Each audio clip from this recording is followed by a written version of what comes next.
കൃഷ്ണ ഗുരുവായൂരപ്പ.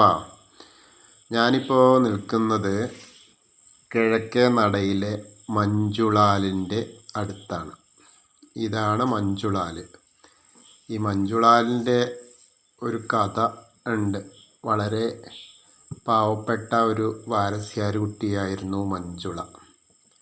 ആ മഞ്ജുള ദിവസവും ഗുരുവായൂരപ്പന് തുളസിമാല കൊണ്ടുവന്ന് ചാർത്തുമായിരുന്നു. അപ്പോൾ എന്നും ചാർത്തും. അന്നിപ്പോൾ ഈ പറഞ്ഞ പോലെ പൂന്താനം ഒക്കെ ഉള്ള കാലമാണ്. അപ്പോൾ ആ സമയത്ത് വളരെ എല്ലാ ദിവസവും വളരെ ഭക്തിയോടെ മാല കൊണ്ട് കൊടുക്കും, ചാർത്തും. ഒരു ദിവസം മഞ്ജുള കുട്ടിയുടെ അമ്മയ്ക്ക് വയ്യാതെയായി, വാരസ്യാർക്ക് വയ്യാതെയായപ്പോൾ അന്ന് ചാർത്താൻ കുറച്ച് വഴുകി. അതായത് മാല കൊണ്ടേ കൊടുക്കാൻ വഴുകി.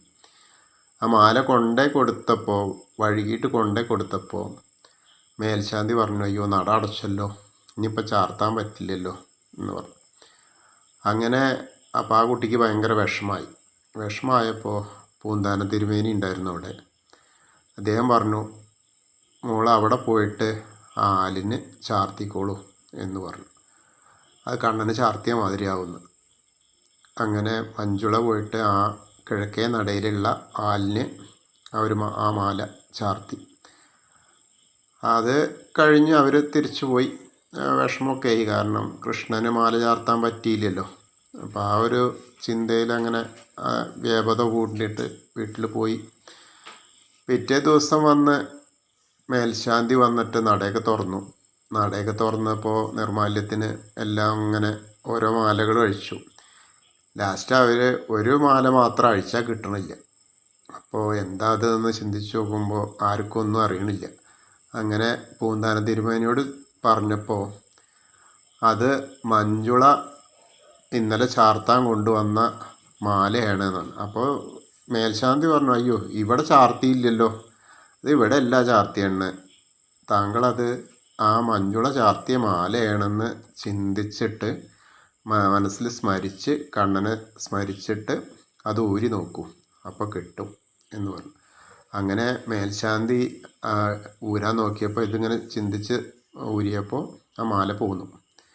അപ്പോൾ അങ്ങനെ കുറച്ച് കഴിഞ്ഞിട്ടാണ് പിന്നെ പൂന്താനം പറഞ്ഞു, ഇവിടെ അതായത് കിഴക്കേ നടയിലുള്ള ആലിൻ്റെ മുകളിലാണ് മഞ്ജുള ഇന്നലെ മാല ചാർത്തിയത്. ആ മാല കണ്ണന് ഇഷ്ടപ്പെട്ടുകൊണ്ട് ഗുരുവായൂരപ്പൻ്റെ ആ വിഗ്രഹത്തിൽ വന്നു. ഇതാണ് ആ ഒരു കഥ. ഇത് ഒട്ടുമിക്ക ആളുകൾക്കും അറിയുമായിരിക്കാം. എന്തായാലും അറിയാത്തവർക്ക് വേണ്ടിയിട്ടാണ് ഞാനിപ്പോൾ ഇത് പറഞ്ഞത്.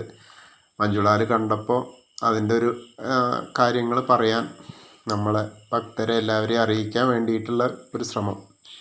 അപ്പോൾ എല്ലാവരും ആ കാര്യങ്ങൾ എല്ലാവരും ഇനിയും ഈ ഒരു മഞ്ജുള ചാർത്തിയ ആ മാല ചാർത്തിയ ആലായതുകൊണ്ടാണ് അതിന് മഞ്ജുളാൽ എന്ന് പറയുന്നത്. പിന്നെ അതിൻ്റെ പുറത്ത് ആ ആലിന് പടിഞ്ഞാറ് വശത്ത് തന്നെ പൂന്താനത്തിൻ്റെ ഒരു ശില്പം ഉണ്ടാക്കിയിട്ടുണ്ട്. അപ്പോൾ ഇപ്പോഴും ചില ആളുകളൊക്കെ അവിടെ വന്നിട്ട് കാണിക്കകളിടും. അതായത് ഭക്തരിൽ ദാസനായിട്ടുള്ള ആ കണ്ണൻ ഗുരുവായൂരപ്പൻ മഞ്ജുളയ്ക്ക് വേണ്ടിയിട്ട്, മഞ്ജുള സമർപ്പിച്ച ആ മാല വാങ്ങിയല്ലോ, അപ്പോൾ അത്രയും ഭക്തർക്ക് വേണ്ടിയിട്ട് ഗുരുവായൂരപ്പൻ എല്ലാം ചെയ്യും എന്നുള്ളതാണ്. അപ്പോൾ എല്ലാവരും ഇട്ട മാലയെക്കാട്ടിലും കൂടുതൽ ഇഷ്ടമായത് ആ മഞ്ജുള വാരസ്യാരുടെ മാലയാണ്. അതുകൊണ്ടാണത് ഊരാൻ കിട്ടാതിരുന്നതും ഒക്കെ. അപ്പോൾ അതിൻ്റെ കാര്യത്തിന് ശേഷമാണ് ഇപ്പോൾ ആലിനെ മഞ്ജുളാൽ എന്നുള്ളത് പറയുന്നത് കേട്ടോ. എല്ലാവരും അത് ശ്രദ്ധിക്കുക. ഇനി വരുന്ന ആളുകൾ ഇപ്പോൾ കിഴക്കേ നടയിൽ ഇറങ്ങുകയാണെങ്കിൽ ഒന്ന് പോയിട്ട് തൊഴുക, പ്രാർത്ഥിക്കുക. എന്താ വെച്ചാൽ ആ മഞ്ജുള ചെയ്ത അതിൻ്റെ ഒരു പുണ്യം നമുക്കും കിട്ടുമെന്ന് അങ്ങോട്ട് ചിന്തിക്കുക. അപ്പോൾ എല്ലാവർക്കും ആ ഗുരുവായൂരപ്പൻ്റെ അനുഗ്രഹം ഉണ്ടാവട്ടെ. മനസ്സറിഞ്ഞിട്ട് പ്രാർത്ഥിക്കുക കേട്ടോ. എല്ലാവരും ഗുരുവായൂരപ്പ ചൈതന്യം കിട്ടാൻ വേണ്ടിയിട്ട് ആവോളം പ്രയത്നിക്കുക. എല്ലാവരെയും ഗുരുവായൂരപ്പൻ അനുഗ്രഹിക്കും. ആ മഞ്ജുളയെ അനുഗ്രഹിച്ച പോലെ തന്നെ അതിൻ്റെ ഒക്കെ അതായിട്ട് നമുക്കും ഉണ്ടാവും. എല്ലാവരെയും ഗുരുവായൂരപ്പ അനുഗ്രഹിക്കട്ടെ. ഹരേ കൃഷ്ണ.